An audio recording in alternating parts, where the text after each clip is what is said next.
Myanmar और श्रीलंका के ऊपर हम थोड़ी सी चर्चा करेंगे और इस अंडरस्टैंडिंग के लिए मेरे पवनीत सिंह जी, एक फेमस स्ट्रेटेजिक थिंकर, हमारे यूट्यूब पे आते हैं, और कर्नल RSN सिंह जी बड़े फेमस माने हुए रॉ के पूर्व अधिकारी हैं, इंटेलिजेंस में थे।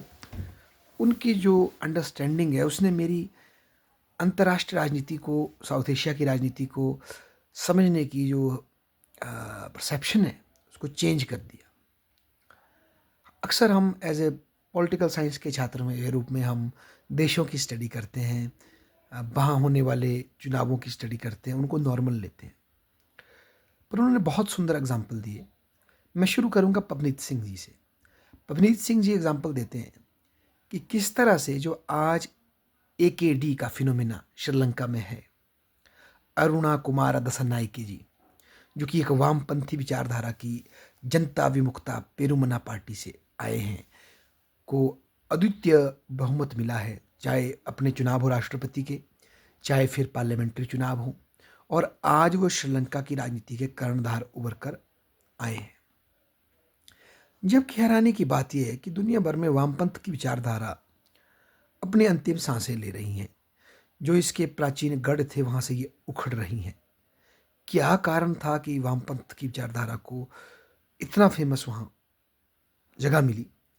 तो जब इसको स्टडी किया गया, बताते हैं, तो चलो ये तो बात सत्य है कि 2009 में श्रीलंका का गृह युद्ध खत्म हुआ।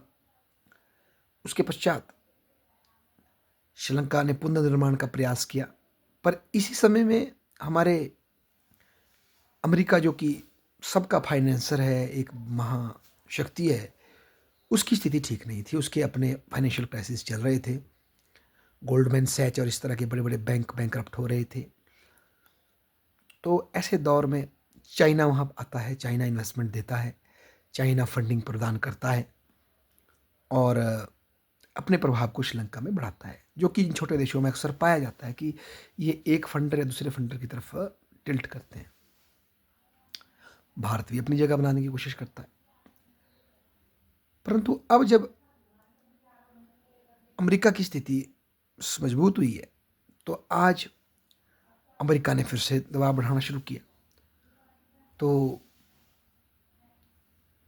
जो राजपाक्से ब्रदर्स थे, उन्होंने ग्रेजुअली फिर से लिबरलाइज और अमेरिका के फेवर की पॉलिसीज अडॉप्ट करना भी शुरू किया। अब इसमें जो एक और घटना आ जाती है वो है हमारा कोरोना काल। कोरोना काल के आने से श्रीलंका की अर्थव्यवस्था में संकट आ जाता है। हालांकि उस संकट के आने के पीछे, उस संकट के बढ़ने के पीछे चाइना का भी डायरेक्ट योगदान है, क्योंकि चाइना ने बहुत इन्वेस्टमेंट श्रीलंका में की। चाइना ने श्रीलंका की सरकार को कन्विंस किया कि आप बहुत से होटल और रिजॉर्ट्स बनाओ, क्योंकि आपके यहाँ मालदीव की तरह मतलब जो है टूरिज़्म ग्रो करेगा। उसके लिए फंडिंग ली, कई प्रोजेक्ट इन्वेस्ट किए। पर बाद में जब कोरोना काल आया, टूरिज़्म पर रोक लगी, तो श्रीलंका की उनको वापस देने की क्षमता नहीं रही, तो श्रीलंका डेट में चला गया, जो हम सब ने देखा। और ऐसे में भारत ने भी उसकी हेल्प की और IMF भी साथ आया। तो ऐसे दौर में चाइना ने फिर दोबारा से अपनी इन्वेस्टमेंट AKD की तरफ की, जनता विमुक्ता पेरुमला की तरफ की, और उसको और सशक्त बनाने का प्रयास किया, ताकि एक नई फोर्स सामने आए, जो कि उस समय के जो एलिट्स थे, चाहे रनिल विक्रमासिंघे हो, गोटाबया हो, इन लोगों के बरखिलाफ एक नई पार्टी उभर कर आए, और वो आती है। ऐसा नहीं है कि मैं ये नहीं कह रहा कि उस पार्टी का अपना कोई वजूद नहीं, उस पार्टी का कोई कंट्रीब्यूशन नहीं, AKD और उनकी पार्टी का कोई विज़न नहीं। विज़न है, पर विज़न को जो पैसे की जो ताकत मिली, जो पेट्रोल मिला उस विज़न रूपी गाड़ी को, वो चाइना ने प्रोवाइड किया। कारण ये है कि चाइना चाहता है कि उसके डीप स्टेक्स जो है श्रीलंका में रहें, और उसमें कोई बुरी बात भी नहीं, क्योंकि चाइना को भी साउथ एशिया में, हमारे बंगाल की खाड़ी में पोर्ट्स चाहिए, और अपनी तेल की सप्लाई और दूसरी सप्लाई के लिए सेफ हार्बर्स चाहिए। तो इसमें जैसे कि हर एक देश चाहता है, तो वो चाइना का प्रयास है। साथ ही साथ जैसे हर देश करते हैं, चाइना ने नॉर्थ में जो भारत के खिलाफ जो है वहाँ के किसानों को भड़काना, मछुआरों को भड़काना शुरू कर दिया, जो कि भारत के बड़े बड़े जो प्रोजेक्ट्स हैं, चाहे वो अदानी के हों या किसी और के हों, ताकि भारत के पाँव उखड़े वहाँ से। तो ये संघर्ष अब चल रहा है। पर अब जब ट्रंप का चुनाव हुआ है तो फिर से श्रीलंका के स्क्रूज टाइट हुए हैं। और अब श्रीलंका के एकेडी को पहले चाइना गए, अब भारत आना पड़ रहा है बार बार, अभी हाल ही में भी आए हैं, क्योंकि कहीं ना कहीं अमेरिका की जो इंडो पैसिफिक जो कमांड हुई है, ये पूरा खित्ता जापान तक और भारत से लेकर के सबको एक कर दिया गया है, और इसमें भारत भी उसका मेन पार्टनर है। तो ऐसे में भारत के थ्रू अमेरिका जो है अब श्रीलंका में थोड़ा सा जो है अपने स्पेस को एक आउट कर रहा है और चाइना को निगेट करना चाहता है। तो देखिए किस तरह से छोटे छोटे कंट्रीज जो हैं वो बड़ी शक्तियों के बीच में एक मतलब उनकी राजनीति जो है एक एक मतलब एक एक्टर बन के रह जाती है। उनके एक्टर्स, उनकी पार्टियां कभी एक के साथ फेवर करती है, कभी दूसरे के साथ फेवर करती हैं, और किस तरह से बड़ी पावर्स जो है इसी देश के अंदर ही एक ऐसा सेंटर खड़ा कर देती हैं जो कि उनके प्रॉक्सी के रूप में काम करता है। यही कॉन्टेक्स्ट आप भारत में भी ले जा सकते हैं, यही कॉन्टेक्स्ट आप वेस्ट एशिया में ले जा सकते हैं, यही कॉन्टेक्स्ट आप अमेरिका में भी ले जा सकते हैं। जैसे पीछे अमेरिका में कहा गया कि पुतिन ने जो है फंडिंग की ट्रंप्स के चुनाव की, तो ये इस तरह से भी घूम सकता है। तो राजनीति केवल प्रत्यक्ष नहीं होती, बल्कि देश के अंदर भी डिटेंड जो कौटिल्य कहते हैं, देश के अंदर भी विभेद पैदा करके हम राजनीति कर सकते हैं। तो ये भी एक तरीका है, हमें दिखता है। इसके अतिरिक्त जो दूसरा मैं एंगल आपको बताना चाहता हूँ, जो कर्नल RSN सिंह से मैंने देखा उनका, कि बताते हैं कि किस तरह से, देखिए अगर आप हमारे पड़ोसी म्यांमार को देखेंगे तो पहले तो हमारे लोग, भारत की थिंकिंग जो है नॉर्थ ईस्ट में फोकस करती नहीं थी, पर अब हम कर रहे हैं, बड़ी अच्छी बात है। तो वो बताते हैं कि म्यांमार जो है बेसिकली जब इसकी स्थापना भी हुई थी तो एक कॉन्फ्रेंस में ये कहा गया था कि हम कोशिश करते हैं इनर और आउटर म्यांमार में सामंजस्य बिठाने की। इनर म्यांमार है बेसिकली जो इरावदी वैली के आसपास जो बर्मन लोग बसे हैं, वो इनर म्यांमार है। और उसके भारत की तरफ को, पश्चिम की तरफ जो ये नागा, अराकान और इस तरह के जो ये जो चिन लोग बसे हैं, कुक्की लोग बसे हैं, ये जो लोग हैं ये आउटर हैं। और उसके ईस्टर्न साइड को और नॉर्थ ईस्टर्न साइड को जो शान लोग जो चाइना से मिलते हैं, वहाँ के लोग बसे हैं। नीचे को कैरन लोग बसे हैं। ये सब जो है मतलब इनके बीच में एक कॉम्प्रोमाइज़ किया गया कि भाई हम एक लूज अलाइंस बनाते हैं और एक कंट्री बनाते हैं जिसका नाम बर्मा होगा। यदि हमारी नहीं बनेगी तो बाद में हम अलग भी हो सकते हैं, पर आपस में एक लोकस विवेंडी या ऑपरेंडी बना देते हैं ताकि हम आराम से एक कंट्री के रूप में चल सकें 10 सालों के लिए। और ये चलते भी है। अब ग्रेजुअली क्या हो रहा है कि जो भारत की तरफ के, जो वेस्टर्न तरफ के जो ट्राइबल्स हैं, वो मैक्सिमम आज क्रिश्चियन हो चुके हैं, बैप्टिस्ट चर्च के अधीन आ गए। जैसे हमारे ट्राइबल चाहे नागालैंड में हो, चाहे मणिपुर में हो, कुकीज़ हो, वही हाल तो वहाँ भी है नंदलेस। और इस अलग एथनिसिटी रिलीजन को अडॉप्ट करने के कारण आज वहाँ नॉर्वे और दूसरी ऐसी कंट्रीज़ जो क्रिश्चियन कंट्रीज़ हैं, पोप हैं, वो वहाँ से मतलब अब वो एक स्ट्रेटेजिक एसेट पैदा हो गई है जिसको अमेरिका यूज करता है म्यांमार में गैप करने के लिए। कारण ये है कि अमेरिका चाहता था कि म्यांमार में डेमोक्रेसी आए, पर वहाँ की जो हुंता थी वो उनके शायद सारे इंटरेस्ट पूरे नहीं कर पा रही थी। फिर उन्होंने वहाँ पर एक ऐसी आंदोलन को सपोर्ट किया जिसका नाम आंग सांग सूकी का आंदोलन था डेमोक्रेसी के लिए।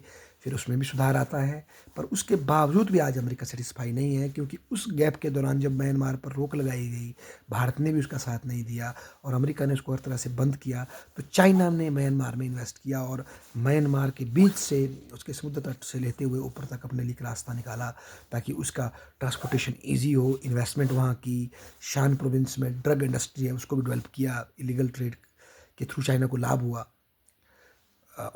और चाइना ये मानता है शुरू से कि जो मिडिल किंगडम है चाइना, उसका शान में और म्यांमार में प्रभाव रहेगा, किसी और का नहीं तो चाइना का प्रभाव वहाँ रहना चाहिए, चाइना का ये मानना है।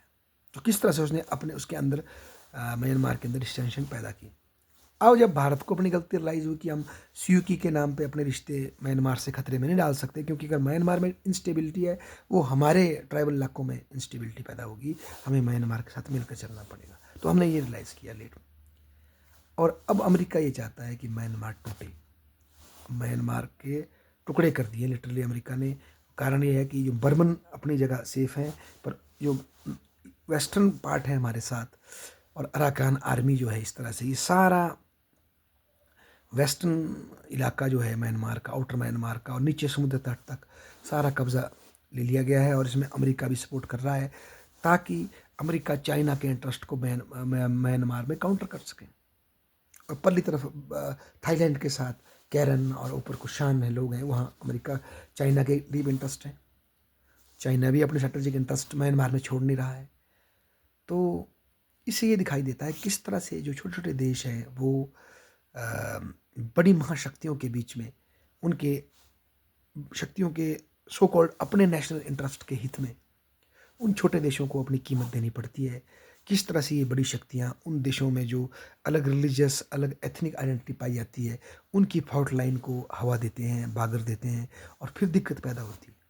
और फिर ऊपर से एजेंडा चलाते हैं कि यहाँ डेमोक्रेसी नहीं है, यहाँ ह्यूमन राइट का वायलेशन हो रहा है और फिर उन देशों में संकट पैदा होता है। कुछ ऐसा ही अगर हम देखें तो भारत में जो खालिस्तान की समस्या आई उसमें भी कहीं ना कहीं कनाडा की भूमि, अमेरिका का योगदान, CIA का कंट्रीब्यूशन को कम नहीं आंका जा सकता कि अगर किसी देश में डिसेंशन पैदा होती है किसी अलग एथनिसिटी के बेस पे तो let us give it more air so that country could feel the pain. इसी तरह से नॉर्थ ईस्ट में जो हमारी जितनी भी जो ट्राइबल क्रिश्चो बैप्टिस्ट चर्च से मिलकर के जो जो ये हुई नागा में, मणिपुर में, मिजोरम में, इन सब में कहीं ना कहीं बाहर के स्ट्रेटेजिक इंटरेस्ट छुपे पड़े हैं।